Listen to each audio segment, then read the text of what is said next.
أعوذ بالله من الشيطان الرجيم. أعوذ بالله من الشيطان الرجيم. بسم الله الرحمن الرحيم. السلام عليكم ورحمة الله وبركاته.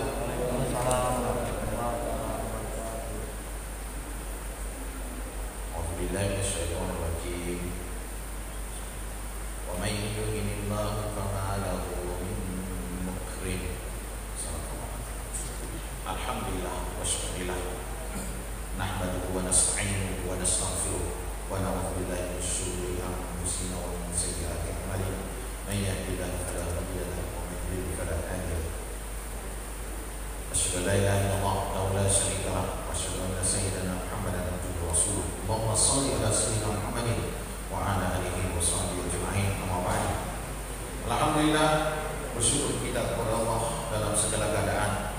Alhamdulillah, Allah masih memperkenankan kita untuk berada di masjid ini, menjadi hamba-hamba Allah yang bersyukur. Karena pribadi bersyukur adalah pribadi yang menyadari dirinya hidup di muka bumi ini, ada jatah waktu di muka bumi ini, maka dia tidak akan sia-siakan jatah itu untuk dekat dengan Allah Subhanahu wa taala.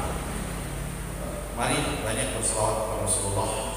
Dengan berselawat insyaallah menjadi obat di segala keadaan kita. Allahumma shalli ala sayyidina Muhammadin wa ala alihi wasallam. Bapak Ibu jamaah yang kami muliakan, baik yang ada di masjid kita ini, di dalam masjid dan di luar insyaallah. Semoga sampai yang mendengarkan insyaallah.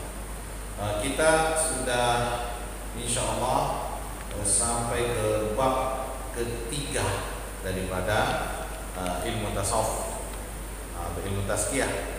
Yang pertama adalah tentang pengertian ilmu tasawuf, yang kedua adalah manhajul ilmi di tasawuf, manhaj. Jadi manhaj yang ilmiah dalam ilmu tasawuf yang sumbernya Al-Quran dan Sunnah.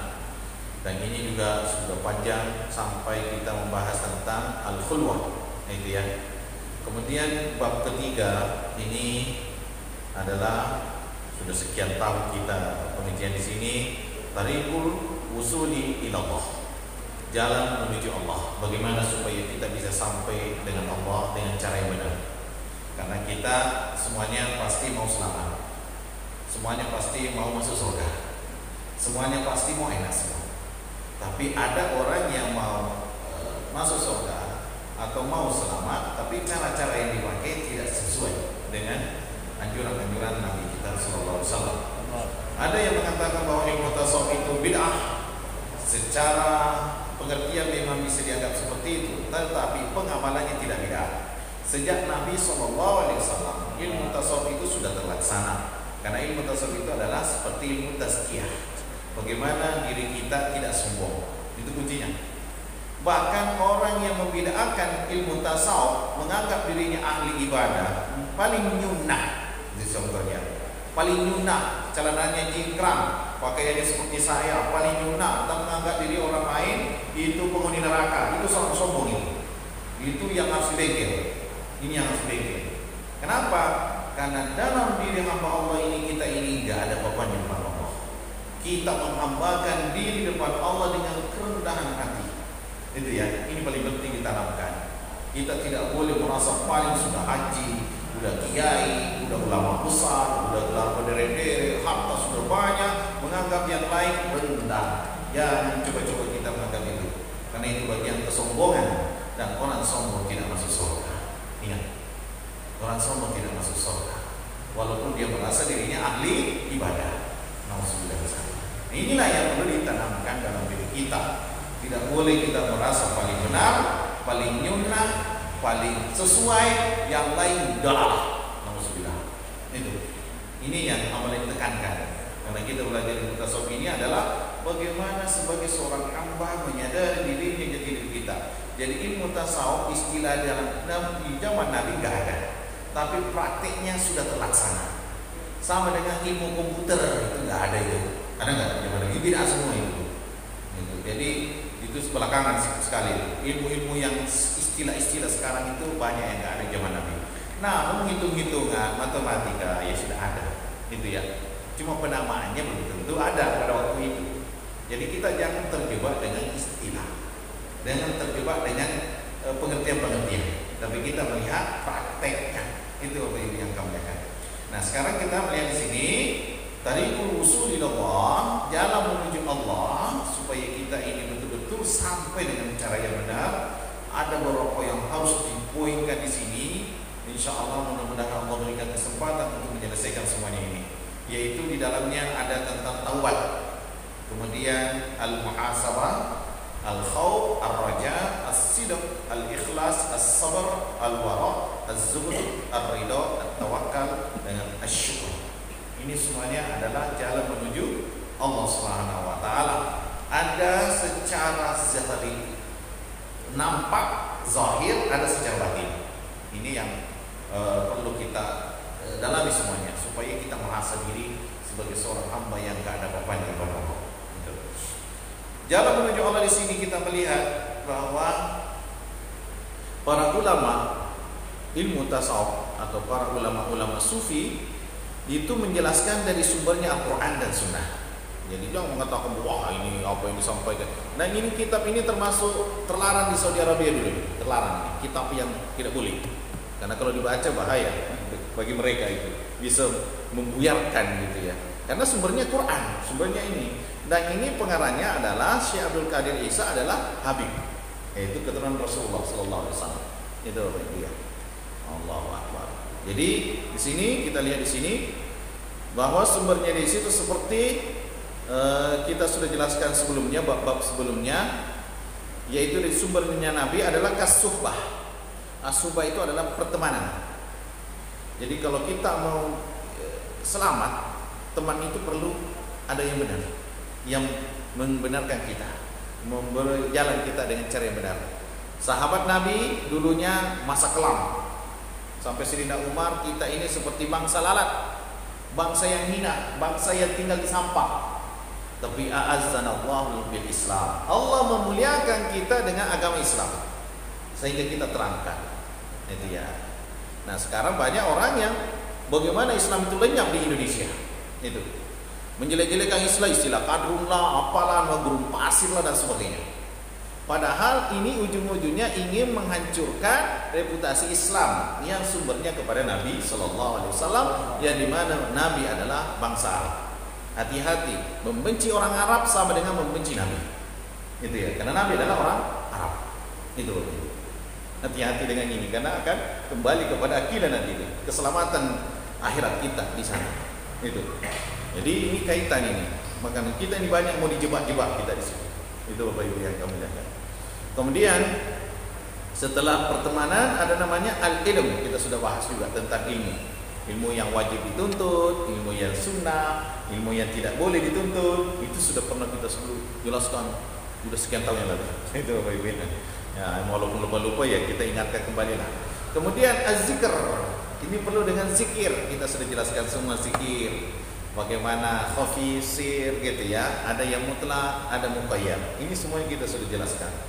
Kemudian al-khulwah yang kemarin kita sudah jelaskan. Ini semuanya sumber daripada Al-Quran dan Sunnah semuanya. Dan lainnya. Dan ini adalah amalan badaniyah, amalan badan. Pertemanan itu amalan badan, kita bertemu. Menuntut ilmu, kita datang sekarang ini. Kalau sampai kepada Allah, kita menuntut ilmu. Kemudian berzikir kita ini wajib, harus berzikir pagi dan petang kita. Jadi kalau mau selamat ya harus banyak berzikir, gitu ya. Kemudian kita ada waktunya al-khulwah. Al-khulwah ini adalah menyendiri. Kita ada waktunya bertafakur. Tidak selamanya kita hura-hura, ketemu dengan orang terus. Nah, ada waktunya tafakur. Ini termasuk amalan badaniyah. Itu Bapak Ibu yang kami lihat. Kemudian amalan badannya ini posisinya itu di hati. Jadi sumbernya itu di hati. Berzikir khusyuk ke hati. Gitu ya. Berteman niatnya ke hati, kembali kepada Allah. Kemudian berzikir semuanya itu kembali kepada hati posisinya. Nah, kemudian inti semuanya ini harus dijelaskan tentang kehususan keadaan hati, sifat-sifat diri kita, bagaimana sisi ruh kita. Karena kebaikannya hati itu dan kejelekannya itu, penyakitnya itu ada beberapa hal yang bisa harus dikenali. Karena mengenali penyakit itu contohnya dokter itu kan belajar mengenali ini istilah ini. Jadi menjadi spesialis gitu ya. Nah, itu. Nah, kemudian setelah kita mengenalinya, kita akan merubah diri kita menjadi posisi sifat-sifat yang paling baik, sempurna, insya Allah. Nah, sekarang di sini kita melihat jalan menuju Allah dengan posisi hati ini yang akan kita jelaskan, yaitu seperti taubat. Taubat ini bukan casing, tapi dari dalam diri kita. Kemudian al-muhasabah, introspeksi diri, mengkritisi diri sendiri. Jadi muhasabah itu mengkritisi diri sendiri, melihat kekurangan kita. Karena melihat kekurangan orang lain itu paling gampang, paling mudah. Tapi melihat kekurangan diri kita, ini yang jadi masalah. Inilah belajar ilmu tasawuf, ilmu tazkiyah. Kita belajar mengenali diri kita, muhasabah. Kemudian al-khauf, rasa takut. Jadi kita ini perlu menanamkan rasa takut. Nah, jadi di saat kita senang-senang, dimudahkan semua, takutnya kita ini bukan keselamatan yang kita dapatkan, melainkan ini jebakan. Ini apa itu jebakan? Contohnya istidrat. Istidrat itu jebakan dunia. Ada orang yang diberi kekayaan, kemudahan rezeki, jabatan, umur panjang, sehat badan, dia tidak taat, kadang taat, itu ya. Itu jebakan dunia itu. Mudah dapat dunia, tapi jebakan. Akan waktunya diasal. Ada waktunya. Ini yang kita tidak mau. Jangan sampai yang kita dapatkan itu malah jebakan. Kayak kita diumpan dulu baru dihentain. Nauzubillah. Itu paling bahaya. Ini menganggap itu adalah titipan Allah yang menyelamatkan, ternyata bukan menyelamatkan, tapi bikin musibah bagi kita. Ada orang yang rajin sholat, yang taat kepada Allah ini, tapi hidupnya diuji oleh Allah dengan ketidak enak dalam dirinya. Contoh mungkin sakit, harta kurang, jabatan susah gitu. Tapi itu kalau dia sabar itu bisa jadi pahala. Itu. Karena dunia ini ujian semua. Ada senang, ada susah. Itu ujian semua itu. Banyak lolos kita ketika kita susah. Di saat senang belum tentu kita lolos. Itu Bapak Ibu yang kemudian. Maka ada hadis Nabi, yang aku takutkan umatku itu adalah ketika umatku itu dibentangkan dunia di depannya, dia lalai sehingga mengikuti langkah-langkah orang-orang sebelumnya. Siapa itu? Yahudi dan Nasrani. Itu yang ditakutkan Rasulullah. Bukan dalam keadaan susah, tapi ketika sudah dibukakan pintu-pintu dunia, lalai, lupa. Ini yang ditakutkan Rasulullah. Nah itu jebakan. Nah kita takut. Tapi di saat kita masa terpojok, umat Islam terpojok ini, alhamdulillah kita ini kemarin itu lagi rame itu menolak miras ya. Ini kayak uji coba kelihatannya itu miras itu. Itu uji coba, Pak. Padahal sudah tahu lah itu. Mereka tidak tahu, tapi ini ingin nyoba-nyoba kita ini. Tapi yang ditakutkan tengah malam lagi dirubah, Pak. Nah itu kan suka berubah hari ini. Itu di stempel tengah malam berubah lagi dia. Itu dia. Dia sudah diumumkan gini-gini. Benar atau tidak kita lihat follow up. Itu Bapak Ibu ya. Tapi kita harus waspada. Nggak boleh yakin 100%. Itu Pak, waspada Pak. Karena peraturan itu gampang berubah. Itu. Karena miras ini sumber bencana. Sumber bencana. Kita belajar itu bahwa ada seorang yang dekat dengan Allah, ahli ibadah, banyak ulama lah bagaimana dekat dengan Allah di zaman Bani Israel ini, dijebak. Ini ada 3 pilihan: berzina, membunuh anak kecil, minum khamar yang memabukkan. Ternyata dia pilih dianggap ringan, yaitu minum khamar. Ternyata setelah minum dilakukanlah 3-tiganya ini, berzina dan membunuh anak. Itu. Jadi maka Nabi mengingatkan kita bahwa al-khamru ummul khaba'is. Khamar itu ibunya, induknya segala yang buruk, yang kotor, yang maksiat. Karena di situ sumber masalah. Walaupun dia bukan umat Islam, kayak Papua, mayoritas bukan muslim di sana, bahkan ada juga muslim. Tapi gubernurnya bukan muslim melihat ini dampak keburukannya ini luar biasa. Pembunuhan luar biasa terjadi di Papua karena ini miras. Jadi dampaknya nih mabuk nasional kalau dilegalkan itu Bapak Ibu yang kamu lihat. Nah itu tidak dilegalkan aja sudah luar biasa. Apalagi kalau dilegalkan di sana di pinggir-pinggir pun di masjid, emperan masjid pun kan ada undang-undangnya, ada pepresnya. Nah, ini kalau seperti itu, aduh bahaya banget itu. Nah itu, jadi kita ini memang harus ribut terus Pak, harus bersuara terus, itu ya, harus bersuara Pak. Nah, ada yang bangun tengah malam, nengok berita lagi, Pak ini berubah lagi atau tidak ini? Nah, kan ini Bapak Ibu yang kamu lihatkan. Jadi kita tidak boleh diam, itu ya, karena dianggap kita ini setan bisu kalau diam terhadap kemungkaran, itu Pak. Sudah kita ini orang benar Pak, tapi diam terhadap kemungkaran itu bisa kita jadi setan bisu namanya. Nah itu ya. Nah, kemudian belajar ilmu tasawuf ini adalah memperbaiki diri kita dari dalam. Kemudian ketika baik dari diri kita, keluarga kita akan baik secara nasional itu. Itu dia kan berasal dari diri kita. Jadi sebenarnya pemerintah kita itu harus berterima kasih kepada para ulama, para ustadz, mengajak kepada kebaikan. Betul dah Bapak Ibu. Jadi nggak capek-capek mau pakai apa namanya itu SPJ Pak. Itu pakai surat tanda tangan itu kan tidak usah pakai itu Pak. Kita ini diajak udah ila sabili rabbih, ngajak ke jalan yang benar gitu. Itu Bapak Ibu yang kami muliakan. Berikutnya, jadi ada rasa takut, ada harapan di saat kita mungkin terjepit, di saat pandemi ini bagaimana, ada kita harapan sama Allah. Itu ya. Walaupun bagaimana kita punya Allah. Itu ya. Bersandar sama Allah, ada harapan. Karena Allah tahu apa hajat kita. Ingat Pak ya. Tapi bukan Allah memenuhi apa keinginan kita. Itu ya. Karena apa yang kita inginkan belum tentu diridhoi oleh Allah. Tapi Allah Maha tahu segala kebutuhan kita, tidak akan membiarkan hambanya itu. Apalagi dekat dengan Allah. Itu Bapak Ibu. Yakinlah. Karena semuanya pada waktunya Allah akan kasih itu. Tidak akan mati seorang manusia kalau dia belum mendapatkan itu. Kalau dia sudah ditentukan, contoh minum susu dia, atau minum teh, kopi, kalau dia belum minum itu, jatahnya sekian, tidak mati tuh Pak. Jadi harus minum teh dulu Pak. Harus minum itu dulu baru selesai itu. Jadi kalau memang sudah jatahnya itu, Allah bukakan itu, Allah beri jalan itu ke sana itu menuju ke situ tuh. Itu Bapak Ibu. Jadi nggak usah hidup ini nggak usah stres. Semuanya ada solusinya. Kembali kepada Allah pada waktunya. Itu ya. Manusia suka tergesa-gesa, mau mempercepat urusan. Itu Pak Ibu. Maka diambillah quick count. Itu Pak ya, hitungan cepat. Itu Bapak Ibu ya. Ada juga bantu-bantu gitu Pak. Wallahu alam, kan bisa dibayar juga masalah itu. Nah itu ya. Wallahu alam. Kita kembali kepada sini. Setelah itu al-muraqabah. Ini juga amalan hati, merasa diawasi.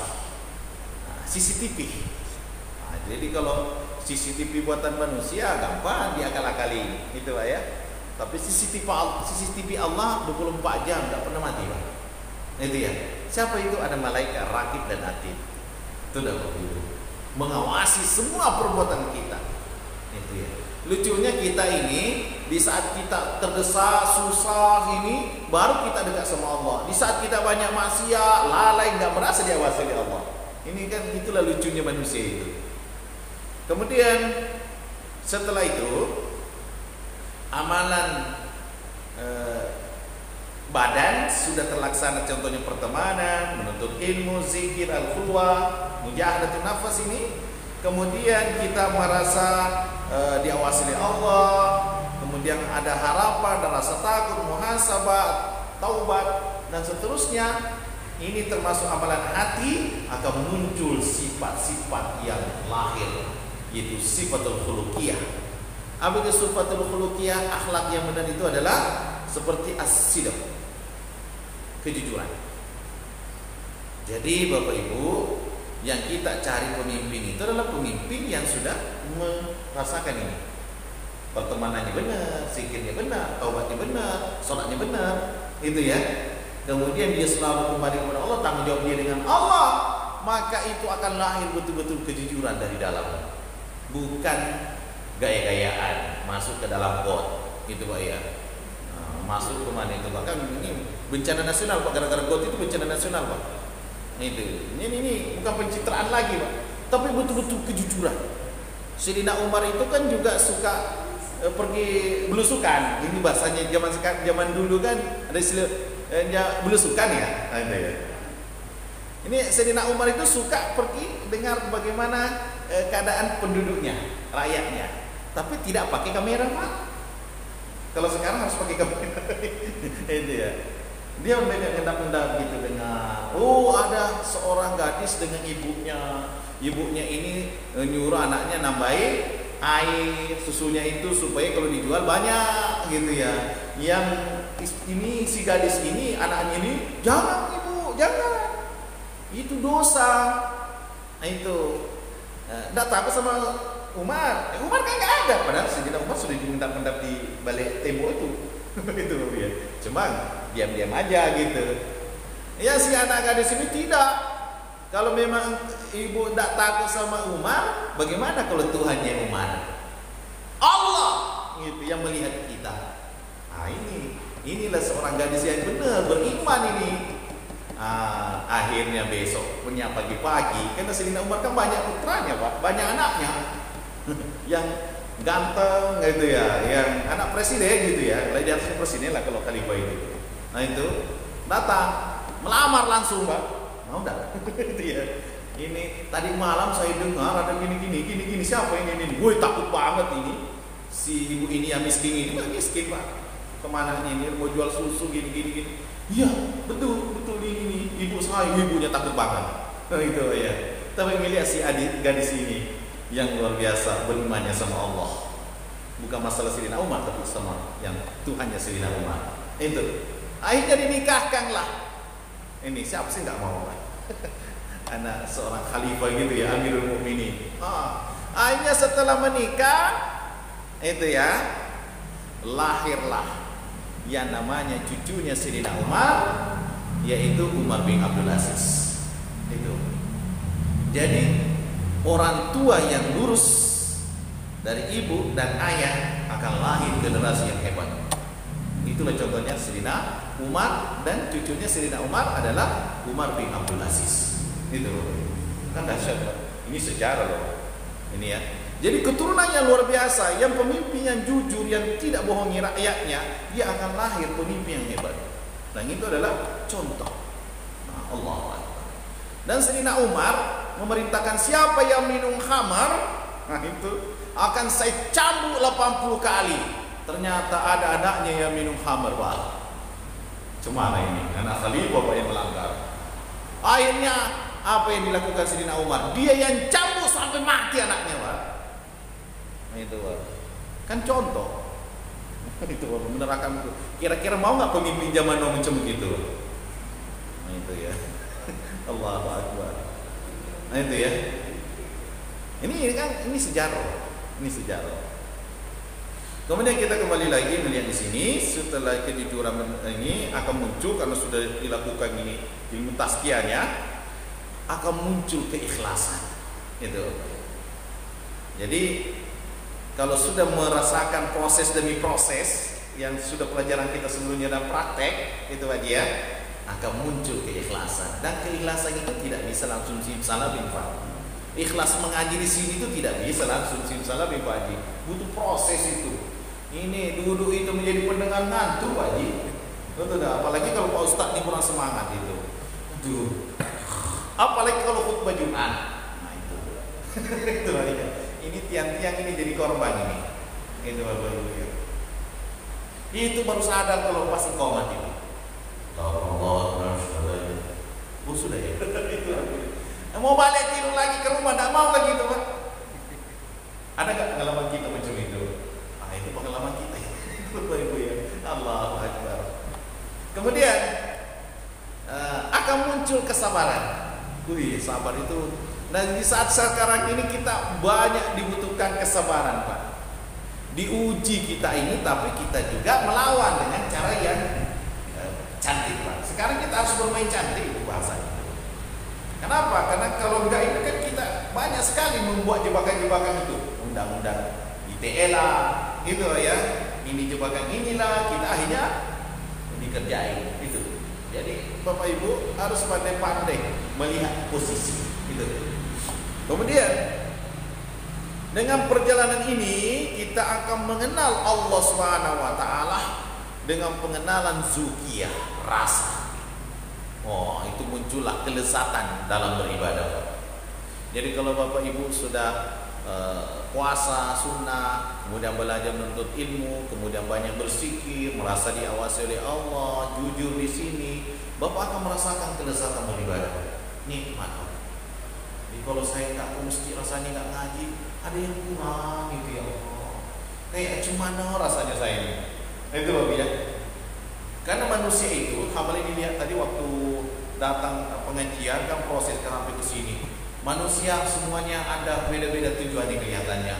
Ada tujuannya ke masjid, ada tujuannya ke restoran. Itu Pak, mau makan-makan. Itu sebelum maghrib itu Pak. Mana Pak restoran itu? Rame Pak, tukang parkir. Saya lihat tuh. Itu Pak ya, benar juga itu Pak.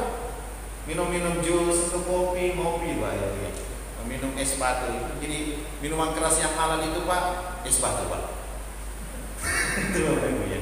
Kan halal itu. Es batu Pak. Yang penting sumbernya air yang benar Pak, bukan khamar yang dijadikan es batu Pak, bukan. Itu Bapak Ibu yang kamu lihat. Itu.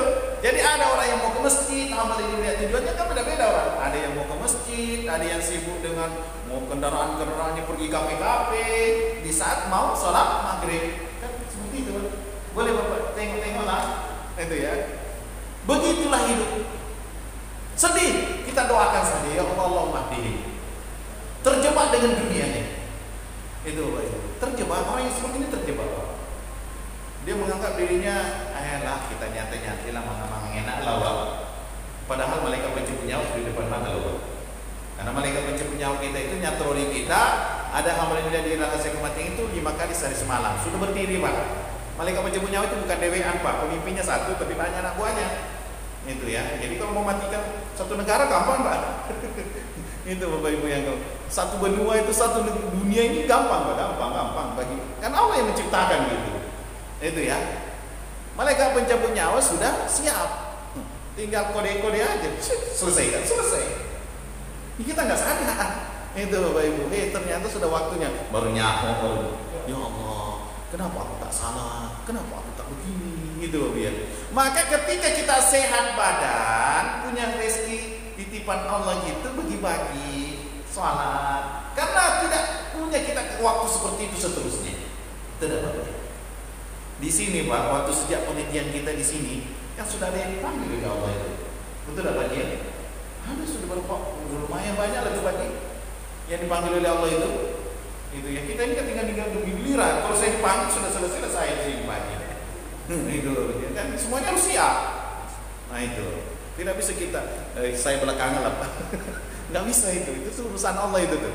Itu Pak ya. Kayak kata Sanudin MZ itu kan bilang kalau memang berdasarkan abjad berarti ABC ini berarti Z itu agak terakhir kan. Tapi beliau sudah dipanggil. Kan tidak berdasarkan abjad kalau begitu. Betul Pak ya. Ini kan ceramah beliau ini masih ternyanyian rasanya itu. Allahu Akbar. Kemudian kita sebentar lagi katanya jawab kita melihat. Ini enak mengaji seperti ini untuk menggugah diri kita. Mengenal Allah dengan rasa, kemudian akan mencapai posisi al-wusul ila maqamil ihsan, posisi terbaik. Jadi Bapak Ibu kalau sudah tahu ilmunya, sudah merasakan, itu akan mencapai titik puncak yang terbaik. Merasakan terbaik.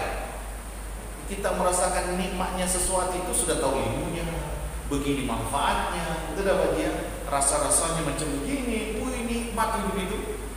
Maka siapa yang Allah inginkan hambanya menjadi baik, maka Allah berikan pemahaman ilmu agama yang baik. Itu. Jadi kalau Bapak Allah titipkan pemahaman agama yang baik, berarti disitulah kebaikan Bapak dapat banyak. Gitu. Kami sering ketemu dengan ibu-ibu yang sering banyak curah ibu-ibu Pak. Itu ya. Tapi kami nggak beberkan namanya pada itu sebagai pelajaran bagi kami Pak.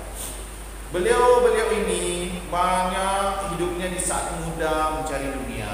Ya namanya macam-macam Bapak, ada yang pengusaha, ada yang pegawai, ini sama-sama nyari duit. Tapi dia tidak tahu tujuan mau kemana. Ini Pak. Dia hanya hidupnya tahunya ya nyari dunia. Ya apa yang ini yang sekolahnya bagus, ini. Tapi dia tidak merasakan bagaimana mendekatkan diri sama Allah, nggak tahu. Itu. Dan kami sering dapat orang seperti ini Pak. Kami kan di pondok, biasa ada orang datang seperti itu. Allahu Akbar. Curhat. Ada anaknya sudah besar. Ustaz, bisa nggak dirubah anak saya macam begitu? Wah, merubah itu bukan simsalabim. Itu Bapak Ibu. Itu cobalah kita lihat itu bunga-bunga itu. Itu kalau sudah tangkainya besar, udah kaku. Itu kalau dikasih gini, pakai ya. Itu ya. Jadi kalau bunganya masih kecil, masih lembut, nggak bisa mau diarahin kemana? Itu seperti gambaran hidup. Oh saya nggak, saya bukan bengkel, itu mereparasi gitu ya. Ya mengingatkan aja, menyampaikan, aku nyesal Pak Ustaz. Itu dia ngomong nyesal. Kenapa? Ya penyesalan pasti di akhir, bukan bilang di depan. Kalau di depan itu pendaftaran, itu baru ya. Formulir dengan rupa itu kan formulir itu. Kalau di akhir itu penyesalan, itu. Allahu Akbar, menyesal aku dulu sibuk kerja, ada orang bangga. Aku sibuk, suamiku gini, akhirnya berpisah juga Pak. Anaknya sudah nggak diperhatikan, masa emasnya nggak dapatkan. Anak kecil itu ada masa emas loh Pak. Itu kalau bersama-sama kita itu, dia mau cium kita, itu ya, dia masih kelas-kelas SD lah atau TK, itu mau dicium. Kalau sudah anakmu udah gadis, mana mau dicium tuh? Itu bukan masa tua lah itu. Betul dah. Jadi masa emas itu jaga itu Pak, itu berharga banget. Kalau makanya sering ada orang tuh, kalau seandainya saya bisa kembalikan ya, mau ya. Kalau Pak Haji ya cucu Pak Haji. Itulah gitu Pak Haji. Kalau sudah yang anaknya Pak Haji asli kan tidak mau lagi dicium gitu, risih gitu. Itu udah Pak Haji. Jadi masa emas itu perlu digunakan betul-betul. Bersamaan itu penting banget Pak. Karena disitulah kebersamaan, ngajari anak ngaji, ngajari anak sholat, itu udah bagus ya, kebersamaan, itu nikmat banget itu ya. Yang kita tidak dititipkan itu kan kita ada keluarga, ada keponakan, ini kan semuanya awaladul sholih di sini kan bukan anak kandung aja Pak ya, semua anak yang kita pelihara bisa masuk dapat ahli, dapat pahalanya di situ. Allah itu maha adil di sini masalah ini. Itu Pak. Berikutnya,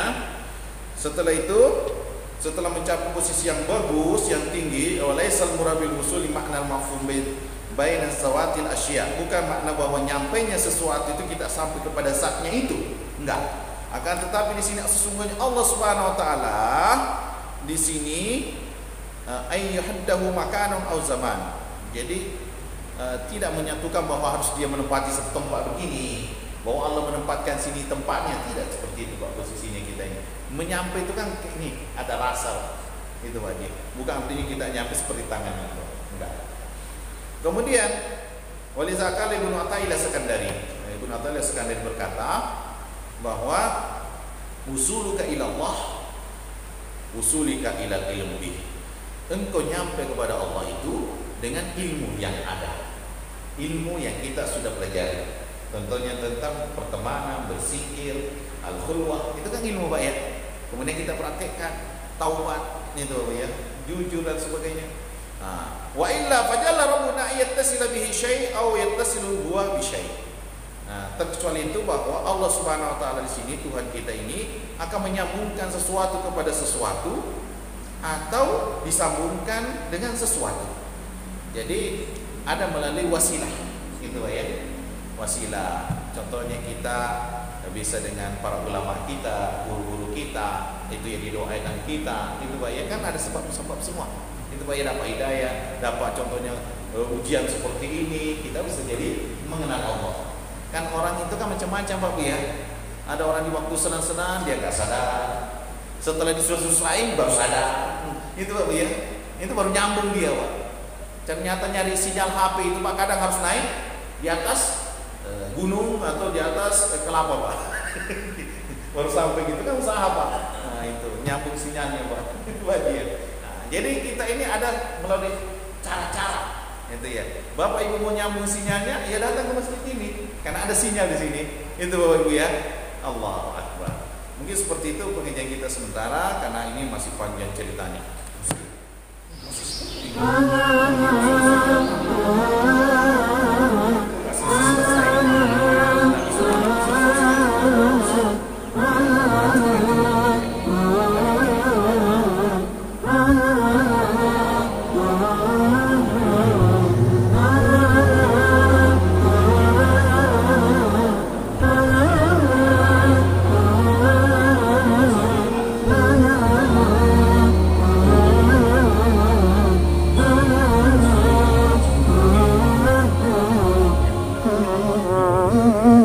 رحمن يا رحمن ساعدني يا رحمن اشرح صدري قرآن املأ قلبي قرآن واسق حياتي قرآن رحمن يا رحمن ساعدني يا رحمن اشرح صدري قرآن املأ قلبي قرآن واسق حياتي قرآن رحمن